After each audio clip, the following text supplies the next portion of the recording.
আসসালামু আলাইকুম। সো এই মুহূর্তে আমরা একটা বিটিসি অ্যানালাইসিস শেয়ার করছি।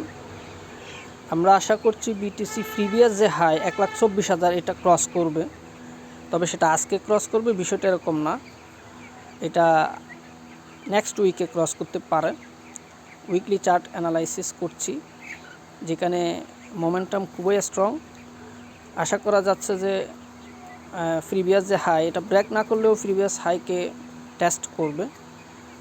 সো আপনারা যদি চান বিটিসিতে বাই করার জন্য, সেক্ষেত্রে অলরেডি আমরা বাই করেছি, যদিও আমাদের যে বাই এটা আপনারা ফলো না করা উচিত, কারণ হচ্ছে আমরা অ্যাগ্রেসিভ বাই করেছি এবং উপর থেকে বাই করেছি।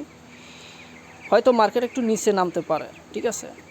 সো আপনারা যারা অ্যাগ্রেসিভ বায়ার তাদের কথা আলাদা, বাট যারা আপনার সেফ জোন থেকে বাই করতে চান, সেক্ষেত্রে মার্কেট আরও একটু নিচে নামলে, যেমন 17,400, 18,000 এখানে আসলে বাই করতে পারেন। এক্ষেত্রে মার্কেট যে প্রিভিয়াস হাই, এটা লং অ্যানালাইসিস, মার্কেট 24,000 ক্রস করার সম্ভাবনা হাই প্রবাবিলিটি আছে। সো এটা হচ্ছে আজকের ট্রেডিং অ্যানালাইসিস বলতে পারেন। আমি সবসময় গোল্ডের উপর অ্যানালাইসিস দিই, আজ মাঝে মধ্যে বিটিসিও দেই।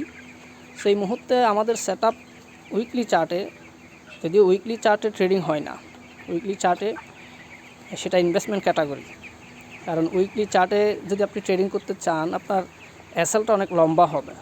সো যারা ট্রেডিং করে মূলত তাদের এসএলটা 1-150 পিপসের বেশি হয় না। সো উইকলি চার্ট থেকে যেহেতু অ্যানালাইসিস করছে, আপনার এসএলটা অনেক বড় দিতে হবে যদি এখন বাই করেন, আদারওয়াইজ আপনাকে হোল্ড করতে হবে। 17-18 হাজারের দিকে নিলে ভালো হয়। তবে ওভারঅল যে বিষয়টা বলতে চাচ্ছি, মার্কেট উপরের দিকে যাবে, এটা হচ্ছে আমাদের ইন্টেনশন, আমাদের অ্যানালাইসিস। আমরা আশা করছি মার্কেট উপরে যাবে, সেই হিসেবে আমরা কিন্তু বিটিসি মার্কেট এখন বায়ার। সো আপনি যদি আমার সাথে একমত হন তাহলে বাইয়ে থাকতে পারেন, আদারওয়াইজ চোখ বন্ধ করে আমাকে ফলো করে আপনার মূল্যবান টাকা লস করবেন না ভাই। সকলে ভালো থাকবেন। আসসালামু আলাইকুম রহমতুল্লাহি ওয়া বারাকাতুহু।